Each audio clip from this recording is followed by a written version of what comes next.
Assalamualaikum warahmatullahi wabarakatuh. Ila hadratin nabiyil mustafa Muhammadin sallallahu alaihi wasallam, ila hadrati qutbi jami'il maqam wal hawthil a'zam Syekh Abi Hasan Ali Asyadili, Syekh Abdul Qadir Jilani, Syekh Junaid Al-Baghdadi, Syekh Bautin An-Naqsabandi wa silsilatit tariqah Qadiriyah Naqsabandiyah wan Naqsabandiyah Khalidiyah wa usulihim wa furuhim, ila hadrati khususan ruhi Kanjeng Sultan Agung, wa ila hadrati muassis Maqdudil Ulama, wa ila hadrati Mbah Hasyim Asy'ari, Mbah Abdurrahman Wahid, wa ila hadrati Mbah Bishr Syamsul, wa ila hadrati Mbah Basullah Kyai Haji Muhammad Nur Nasuha wa usulihim wa furuhim, ila hadrati Masyaikhul Irboyo, Masyaikh Kewakian, Masyaikh Mu'aid Mangguwi dan Masyaikh Faqih Kaman Selong, wa man dufina fi Zambal wal Furaid wal Agdar wa Kumrit wa Tipes wa usulihim wa furuhim, ila hadrati khususan ahli kuburi man hadra bi hadzal majlis al-mubarak,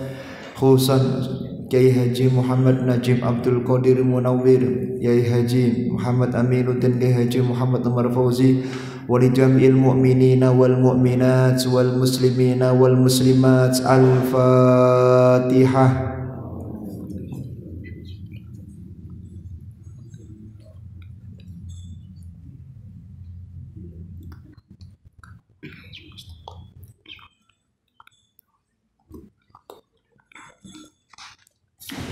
Monggo dipun tiraken. Bismillahi wa subhanallah walhamdulillah wa la ilaha illallah wallahu akbar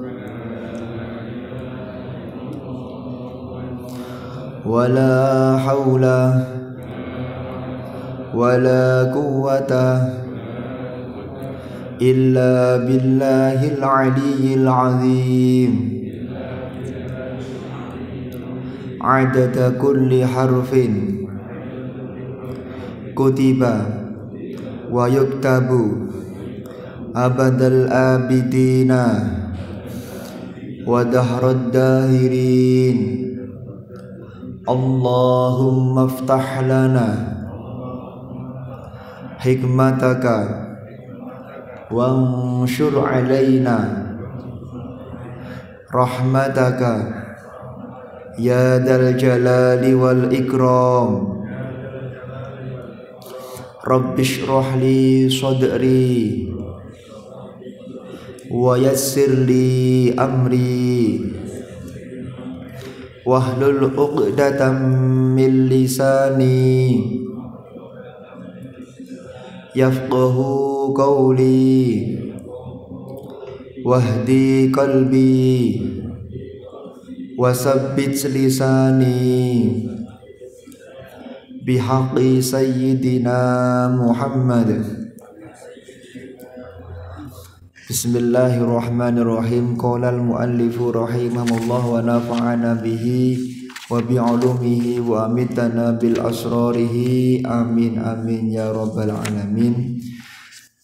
Wa inna malan temen stune poso iku wajib soma, wa inna malan temen stune perkara yajib kang wajibake apa ma soma Ramadhana ing dalem ing poso wulan Ramadan. Adapun perkara-perkara yang mewajibkan kita untuk melakukan puasa Ramadan iku ada kulli mukallafin, tetep ing atase wong mukallaf. Jadi anak kecil tidak wajib puasa. Yang wajib puasa itu orang yang telah mukallaf. Cuman ketika kita punya anak itu mencapai umur murohek, umur ya 7 tahun atau berapa, maka orang tua itu diwajibkan untuk membiasakan anaknya melakukan puasa. Ai balighin tegese balik, akilin kang duweni akal. Tidak wajib puasa bagi orang yang majnun, bagi orang yang gila. Mutiken kang puasa lahum maring as-shaum, bagi yang kuat. Jadi bagi yang tidak mampu tidak wajib puasa.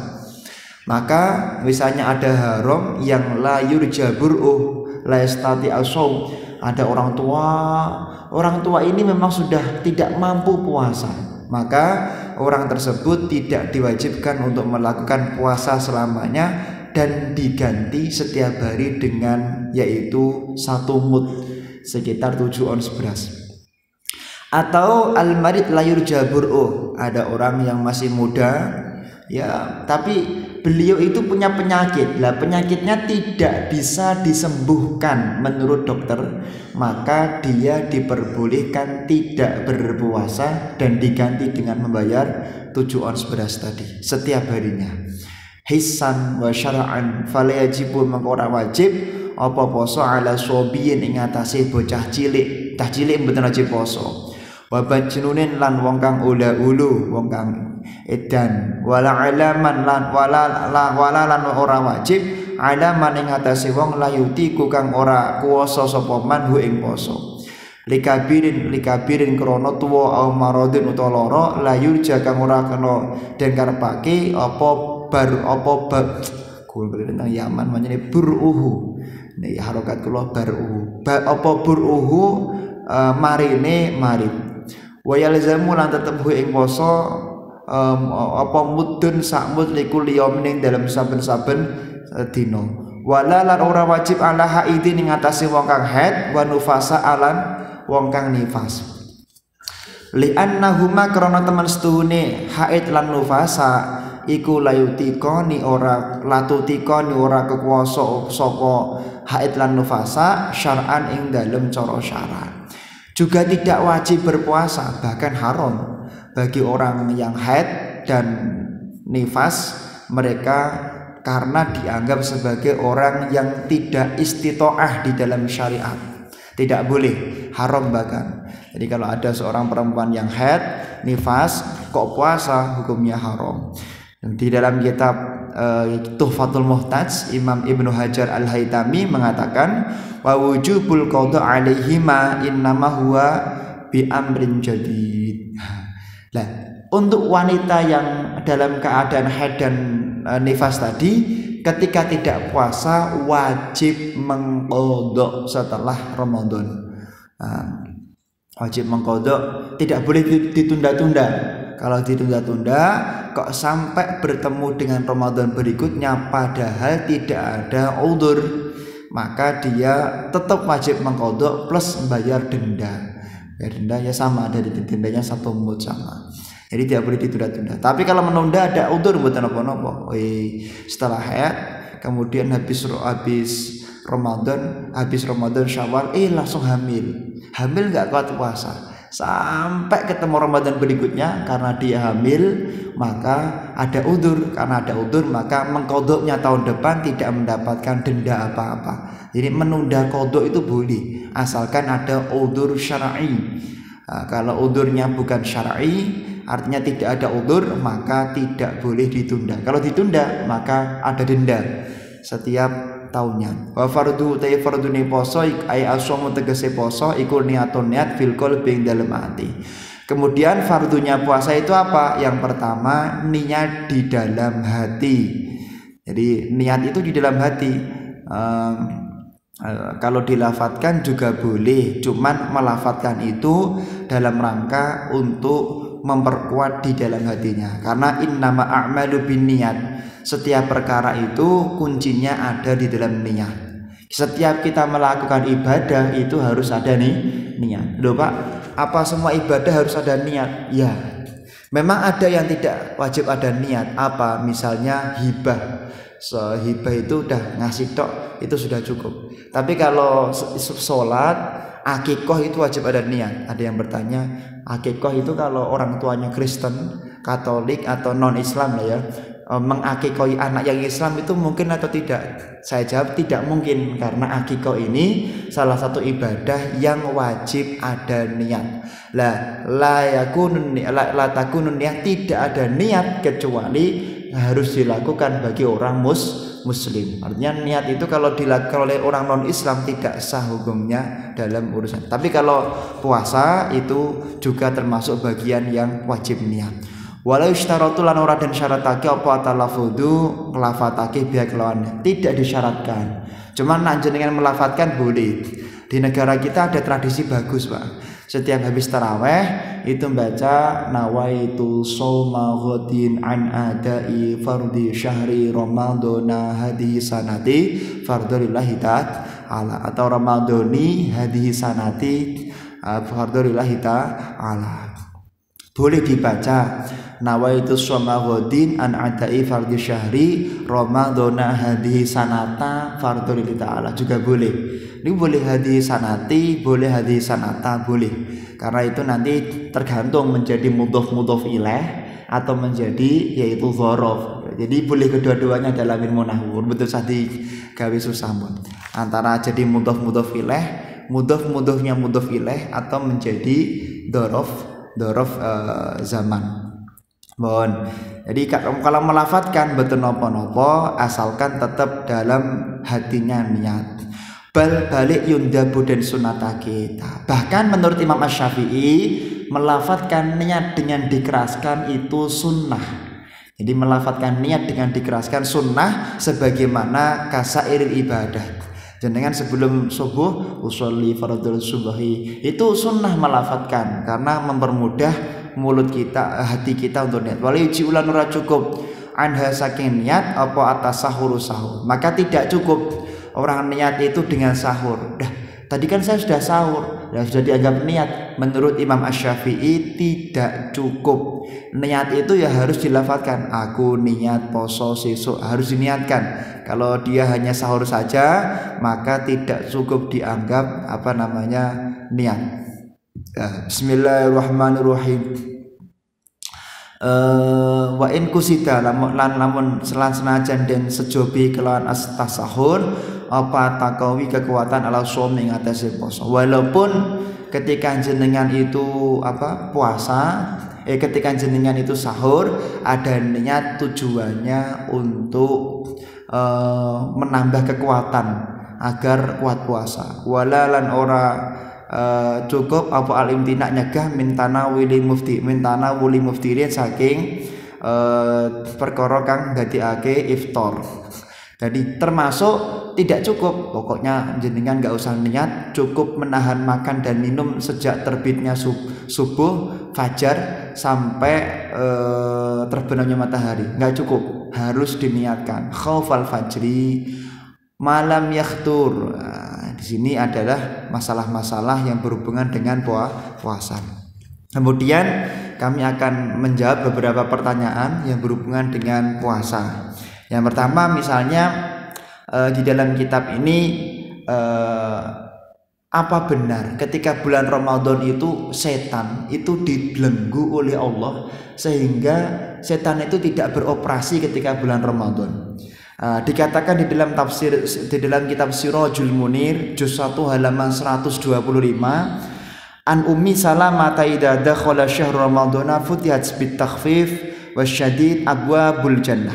Dikatakan dari Ummu Salamah, ketika Ramadan itu datang, maka seluruh pintu surga dibuka oleh Allah Subhanahu wa taala.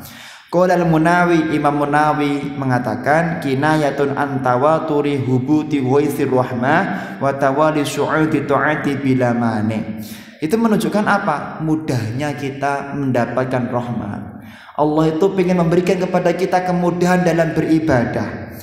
Kemudian menuju kepada taat itu dipermudah, tidak dipersulit oleh Allah Subhanahu wa taala. Wa ghulikat abwabu jahannam, ditutup pintu-pintu neraka. Kinayatun an tanazzuhi anfusi suwam an rijzil atham. Itu menunjukkan dalil di dalam tafsir Sirajul Munir, di dalam kitab Sirajul Munir, bahwa bermaksiat di bulan Ramadan itu sangat sulit karena memang godaannya ditakhfif. Wasul silat asyayatin ay kuyidat wa syuddat bil aghlali kai la tuwaswisa liswaim. Termasuk iblis setan itu dibelenggu ketika bulan Ramadan, ditaleni. Kenapa? Karena biar tidak menggoda orang-orang yang puasa di bulan Ramadan, biar mantep puasanya di bulan Ramadan. Wa ayatun dzalika ay alamatu imsaku aktsaril munhamikina fi tuhyan anil dzunubi fihi.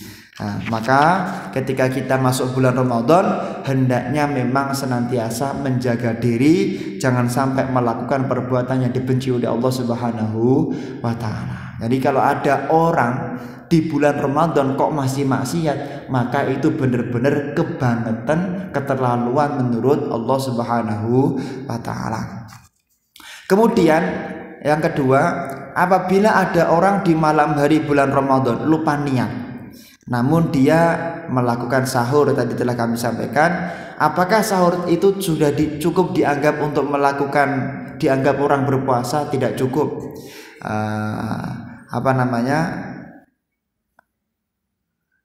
Kecuali kalau begini, aku tak sahur, aku pengen besok pagi puasa. Nah, jadi sahurnya itu ada kretek dalam hati, aku pengen besok pagi puasa lillahi ta'ala. Nah, ini betul nopo-nopo. Rata-rata orang sahur itu kan mesti dia sahur karena besok pengen puasa. Lah, di hati bilang gitu sudah cukup dianggap niat. Tapi kalau dia tiba-tiba makan gak ada keinginan, lah pokoknya mampu, pokoknya makan saja, tidak niat apa-apa, maka tidak cukup. Tapi kalau dia misalnya sahur kemudian ada keinginan, lah besok tak poso, maka sudah dianggap cukup. Sebagaimana dikatakan di dalam kitab Tanwirul Qulub halaman 218, walau tasahhara aw syariba lidaf'il adshi, barang siapa orang yang sahur atau makan atau minum untuk mencegah ngelak, mencegah lapar, naharon awimtana aminal mufattiri makhafatatul fajri kana niatan, di mana dia itu mencegah makan dan minum dan mencegah perkara-perkara yang membatalkan puasa dari terbitnya matahari, maka sudah dianggap niat. In khatara bi balihi as-shaum litadammunihi qasdas-shaum, jika memang niat yang dilakukan tadi memang ada tujuan, kalau memang sahur dan makan dan minum tadi ada tujuan untuk besok kuat puasa. Jadi kalau ada kalimat-kalimat puasanya maka sudah dianggap sah. Kemudian juga dikatakan di dalam kitab Hujai Romi bahwasanya di dalam juz 2 halaman 69, wa minan niyati ma law tasahhara liyasuma. Jadi termasuk bagian niat itu ada orang sahur karena pengen puasa. Karena pengen puasanya ini yang dianggap niat. Aw syariba lidaf'il atashi anhu naharan aw imtan aminal akli aw syurbi awil jima'i khafatul fajri in khatara shaum bi bali bi sifati syar'iyyati la tadammuni kullin min minha qasdas shaum wal muradu ay yuhdira dzata shaum fi dhihni. Yang terpenting ketika sahur kok ada kerentek dalam hati, aku tak sahur biar besok itu kuat puasa, maka menurut pengarang kitab Hujai Romi al-Manhaj itu sudah dianggap sah melakukan puasa di bulan Ramadan. Kemudian yang berikutnya yang termasuk menjadi permasalahan puasa yaitu istinja dan cebok. Apakah itu bisa membatalkan puasa? Ini salah satu yang kami senantiasa ingatkan.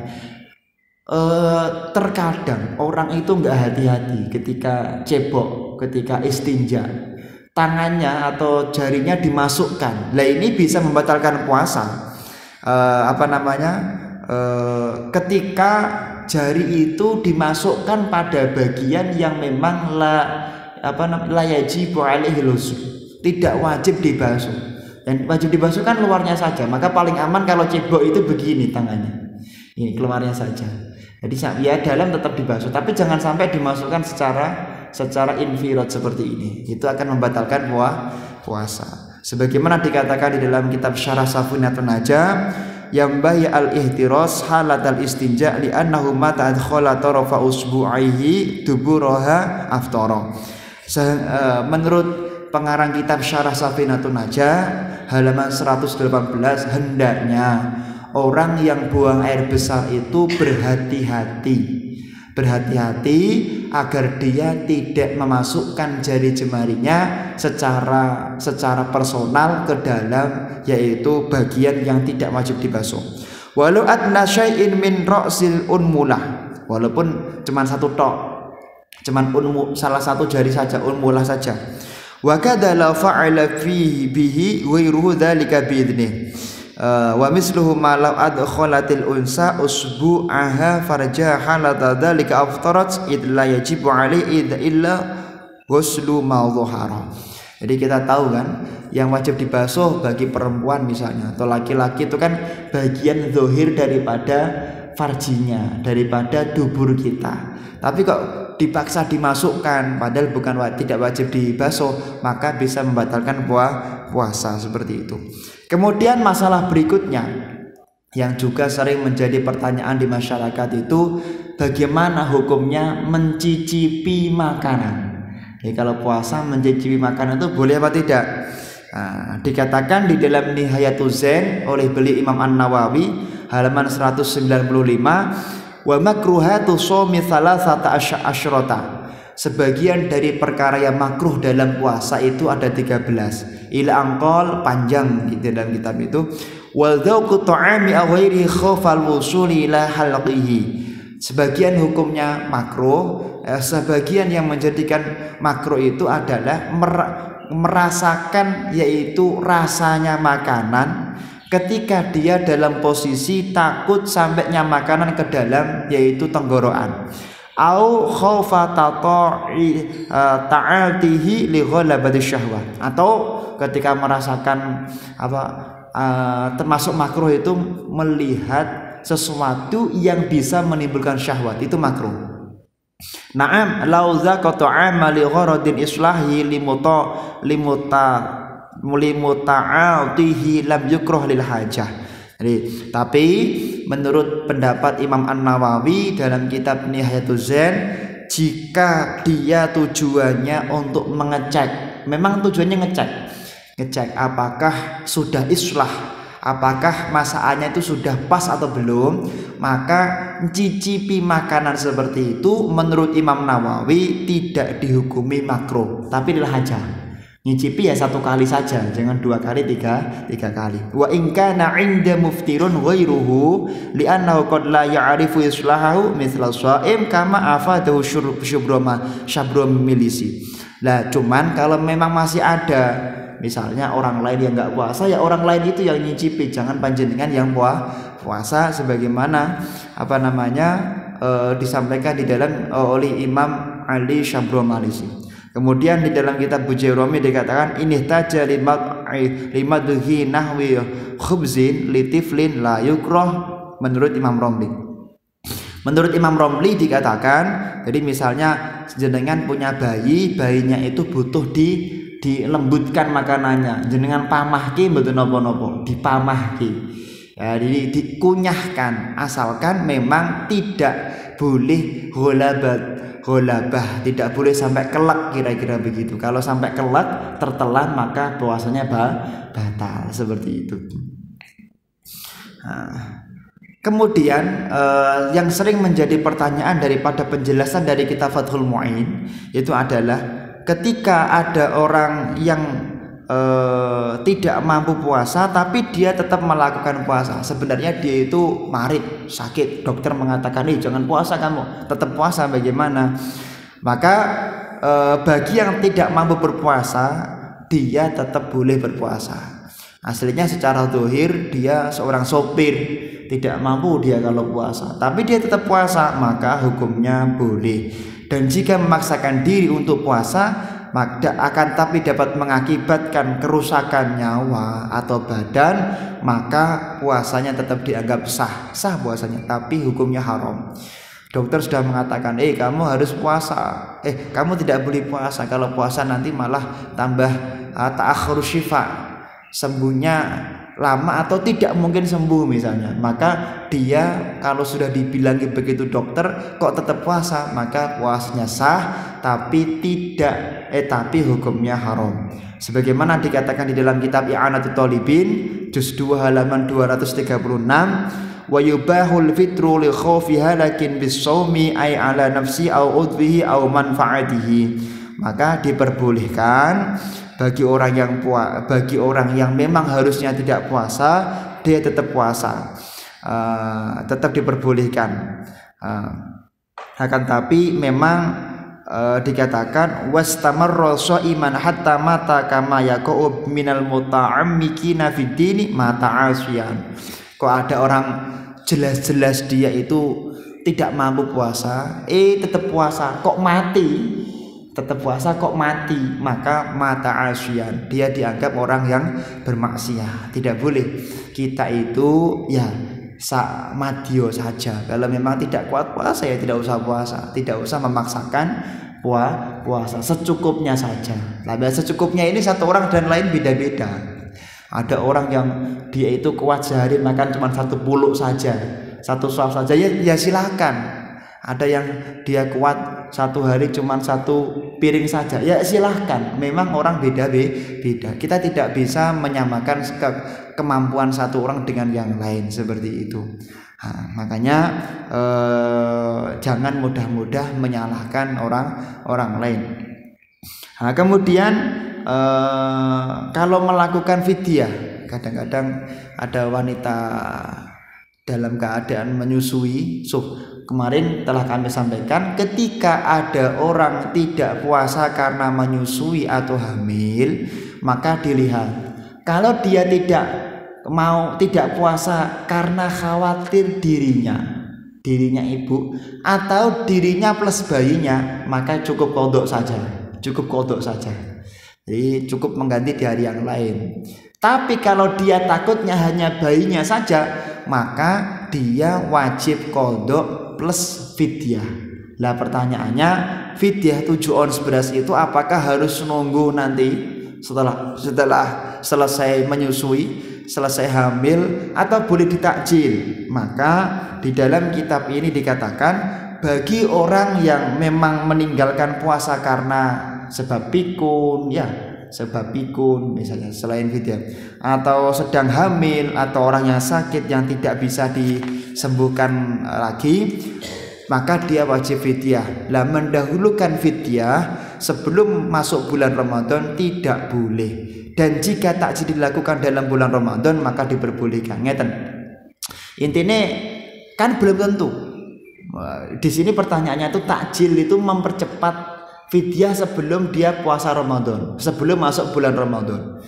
Misalnya bulan Sya'ban, kayaknya Ramadan tahun ini saya nggak kuat puasa, kayaknya. Ketika dia punya firasat kayaknya, maka ketika punya keyakinan kayaknya seperti itu, sedangkan belum masuk bulan Ramadan, maka belum boleh langsung dibayar fidyah. Kan belum tentu. Siapa tahu nanti pas Ramadan kuat, kan tidak tahu. Orang yang pikun, siapa tahu ketika bulan Ramadan tiba-tiba sehat, kan tidak tahu. Maka tidak boleh mempercepat puasa takjil, tidak boleh mentakjil fidyah sebelum masuk bulan Ramadan. Fidyah itu harus dilakukan setelah masuk bulan Ramadan. Sebelum Ramadan karena belum melakukan belum boleh. Sebagaimana dikatakan di dalam kitab Muhadzab juz 1 halaman 128, fa amma ma tajibu zakatu fihi min ghairi haulin kal ushri wa zakatil ma'din war rikas fa la yajuzu fihi ta'jil zakah.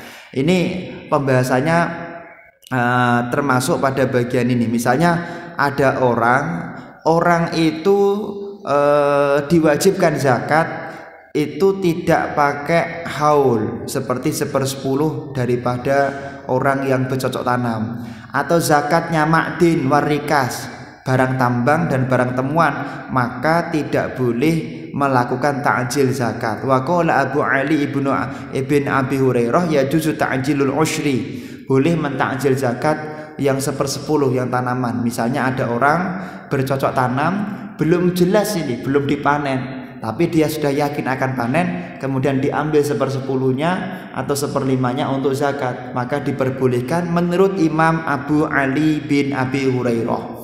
Cuman menurut jumhur tidak boleh, nunggu benar-benar panen dulu. Wasahih annahu la yajuzu, tapi pendapat yang sahih tidak boleh. Sekali lagi, intinya mempercepat zakat sebelum yakin itu memang wajib dizakati tidak diperbolehkan. Jenengan misalnya, itu di bumi itu ada barang emas dan perak, itu ada 50 kg, padahal belum diambil itu emasnya. Jangan tiba-tiba menzakati humus 1/5 atau 1/5 atau barang temuan 1/5 atau barang tambang itu dizakati sesuai dengan nisabnya, sesuai dengan ukurannya, maka hukumnya tidak diperbolehkan. Li'annal usyra yajibu bisababi wahid wa huwa idrakul samarati wa i'aqadul sabi. Fa idza ajjala qaddama 'ala sababihi falam yajuz kama law qaddama zakatal mal 'ala nisab. Maka sebagaimana zakat mal tidak diperbolehkan ditakjil kecuali benar-benar sudah nisab, tidak boleh. Intinya mentakjil zakat sebelum benar-benar yakin tidak diperbolehkan. Kemudian hubungannya dengan fidyah di dalam kitab Majmu' Syarah Muhadzab juz 6 halaman 161, la yajuzu li syaikhil harim wal hamil wal marid, tidak boleh bagi orang tua yang sudah renta, kemudian wanita hamil, kemudian orang yang sakit, alladzi la yurja bur'uh, yang tidak bisa diharapkan lagi sembuhnya. Takdimul fidyah di ala Ramadan, mempercepat fidyah sebelum bulan Ramadan, enggak boleh seperti itu ya. Wa yajuzu ba'da tulu'il fajri min yaumi Ramadan li syekh ala dzalikal yaum.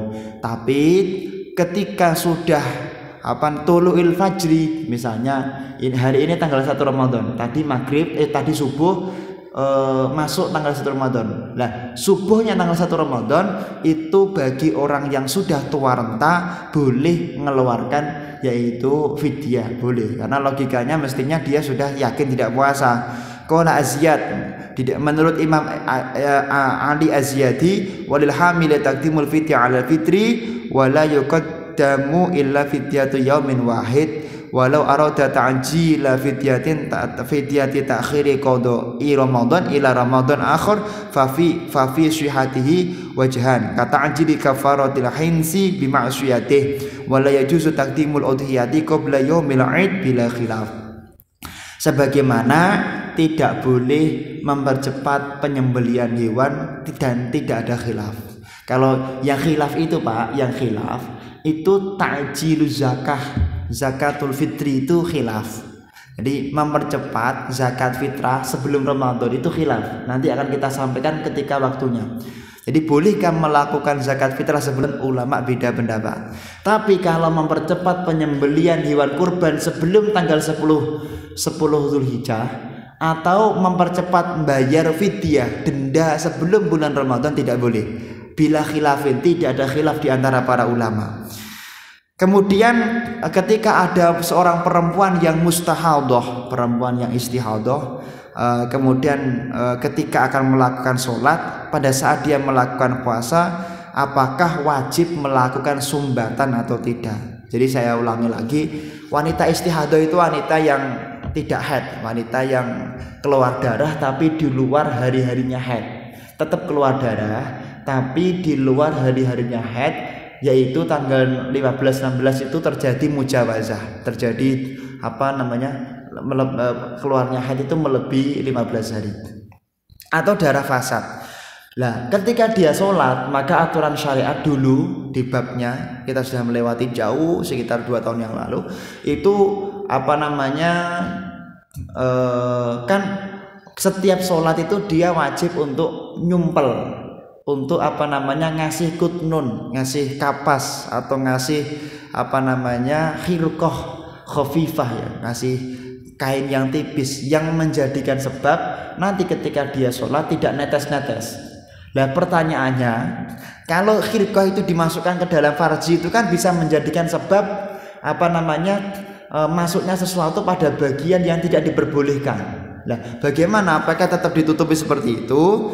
Maka di dalam kitab Fathul Wahhab, Imam Zakaria Al-Ansori menjelaskan bahwa tidak boleh bagi perempuan yang mustahadhah atau perempuan yang memiliki darah fasad itu melakukan yaitu menyumpeli, membuntui farjinya dengan sesuatu yang harus dimasukkan, enggak boleh.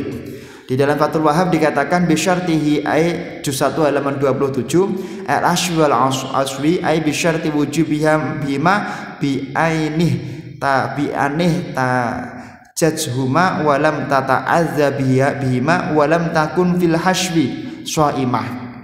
Dikatakan tidak menyumpeli itu dipercayakan walam takun fil hashwi shaimah, tidak boleh bagi perempuan yang haid. Wa illa fala yajibu bal yajibu 'ala shaimati tarkul hashwi naharon. Maka di dalam kitab ini ya wes sudahlah, bagi perempuan yang istihadah maka tidak boleh nyumpeli bagian farjinya itu di siang hari bulan Ramadan. Tidak diperbolehkan, batal puasanya. Lah, kemudian tadi kan syaratnya puasa harus itokoh, harus mampu.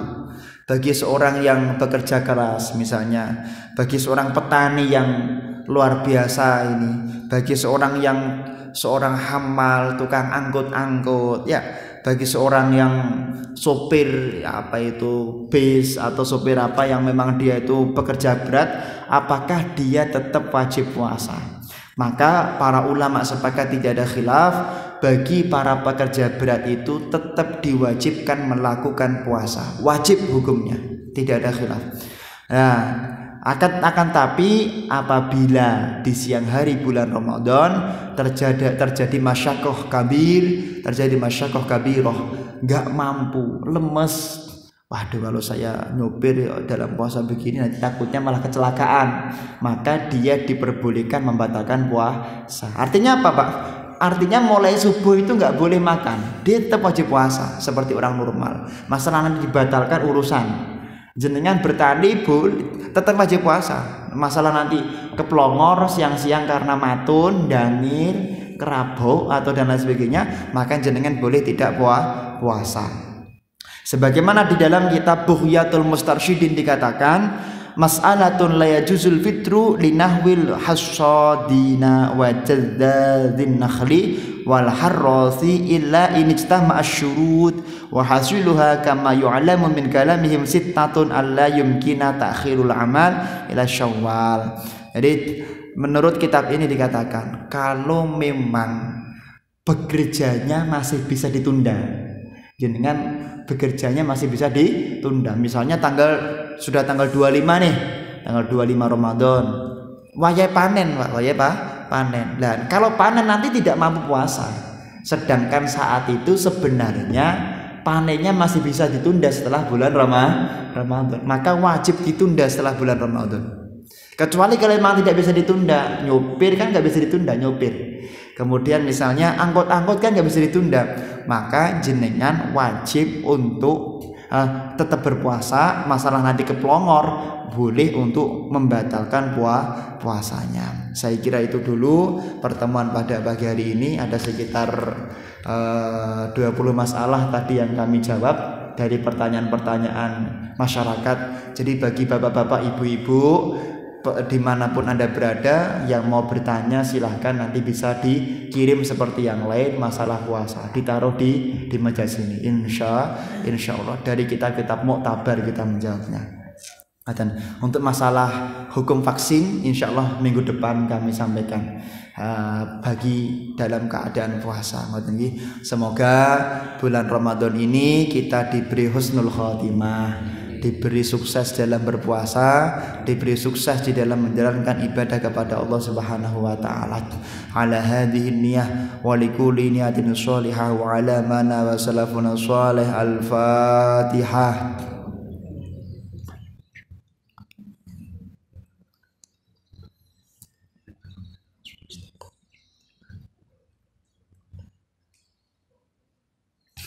A'udzu billahi minasyaitonir rajim. Bismillahirrahmanirrahim. Allahumma shalli ala sayyidina Muhammad wa ala ali sayyidina Muhammad walhamdulillahi rabbil alamin.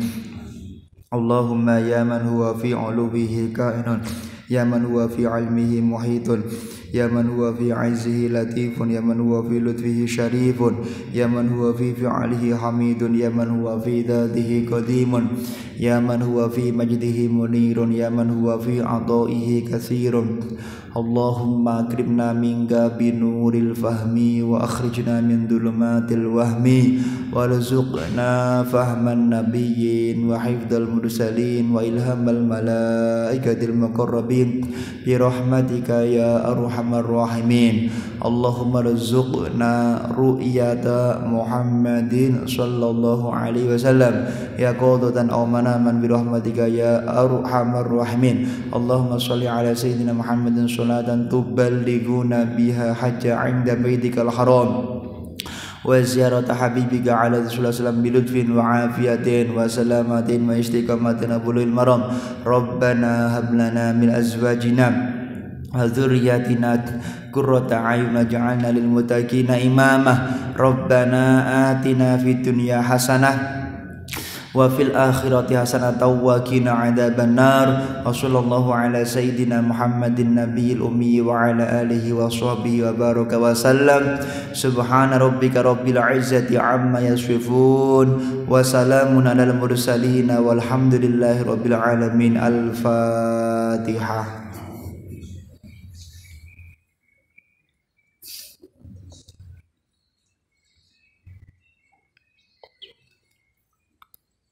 Maulaya sholli wa sallim daiman abada ala habibika khairi khalqi kullihim huwal habibul ladzi turja syafa'atuhu li kulli hauli minal limuqtahimi ya rabbi bil mustafa balligh maqasidana wa lana ma madaya wasi'al karamin. Taqabbalallahu minna minkum taqabbal ya karim. Makaten kada nyuwun ngapunten kada khilafipun. Assalamualaikum warahmatullahi wabarakatuh.